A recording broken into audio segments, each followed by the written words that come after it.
क्या धारा 370 का हटना, 3 तलाक की समाप्ति और राम मंदिर ही नरेंद्र मोदी के प्रधानमंत्री के समय की सबसे बड़ी उपलब्धियां हैं? आइए जानते हैं कि सही में नरेंद्र मोदी के शासनकाल में भारत को क्या क्या मिला। देखिए यह विशेष श्रृंखला। नरेंद्र मोदी आलोचनाओं से जरा हटके, भाग 3। ये समर्थन स्थानीय अर्थव्यवस्था को प्रोत्साहित करने, आर्थिक विकास और समृद्धि का एक सकारात्मक चक्र बनाने में मदद करता है। स्थानीय स्तर पर सामग्री प्राप्त करने का एक बड़ा लाभ यह है कि यह कार निर्माण कंपनी को गर्व से प्रचारित करने की अनुमति देता है कि उनकी कारें स्थानीय स्तर पर प्राप्त सामग्री से बनी हैं। यह एक शक्तिशाली विक्रय बिंदु बन गया है, विशेष रूप से पर्यावरण के प्रति जागरूक उपभोक्ताओं के लिए जो अपने द्वारा खरीदे जाने वाले उत्पादों की स्थिरता के बारे में चिंतित हैं। स्थानीय रूप से प्राप्त सामग्रियों का चयन करके कार निर्माता इन पर्यावरण के प्रति जागरूक उपभोक्ताओं को आकर्षित करने में सक्षम है, जिससे उनकी ब्रांड छवि और प्रतिष्ठा में वृद्धि होती है। पर्यावरणीय लाभों के अलावा स्थानीय स्तर पर सामग्री प्राप्त करने के आर्थिक लाभ भी हैं। इसमें सामग्रियों की लंबी दूरी की परिवहन से जुड़ी परिवहन लागत और कार्बन उत्सर्जन को कम करना शामिल है। लंबी दूरी के परिवहन की आवश्यकता को समाप्त करके कार निर्माता अपने कार्बन पदचिह्न को काफी कम कर सकता है और एक हरित और अधिक टिकाऊ भविष्य में योगदान कर सकता है। इसके सकारात्मक प्रभावों से बुनियादी ढांचे के विकास, शिक्षा और स्वास्थ्य देखभाल प्रावधानों और स्थानीय समुदाय के जीवन की गुणवत्ता में समग्र वृद्धि सहित विभिन्न क्षेत्रों में महत्वपूर्ण सुधार हुए हैं।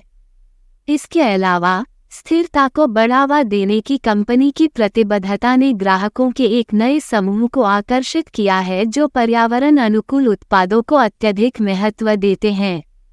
इसके परिणामस्वरूप कंपनी की बाजार तक पहुंच व्यापक हो गई है, जिसके परिणामस्वरूप उनकी बिक्री और राजस्व में वृद्धि हुई है।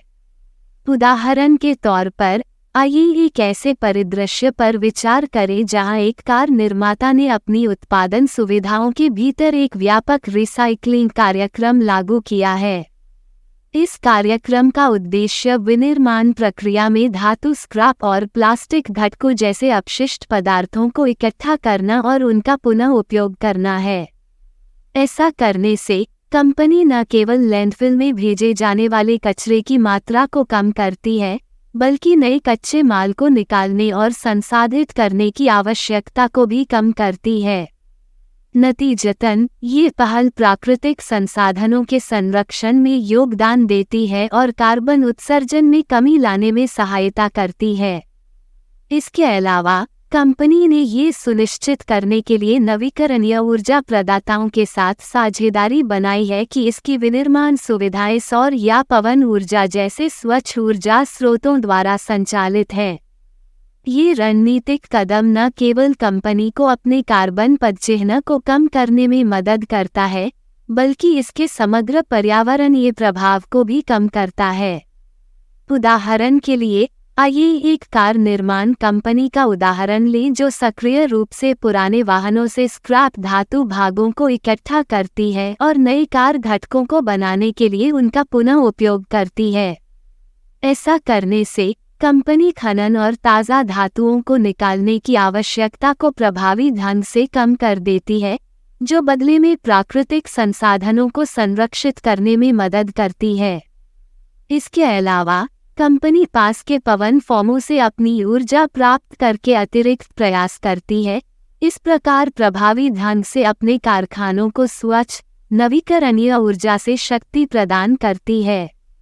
नतीजतन ये दूरदर्शी दृष्टिकोण कंपनी को अपने कार्बन उत्सर्जन में उल्लेखनीय रूप से कमी लाने और अधिक टिकाऊ और पर्यावरण अनुकूल विनिर्माण प्रक्रिया को बढ़ावा देने में महत्वपूर्ण योगदान देने में सक्षम बनाता है।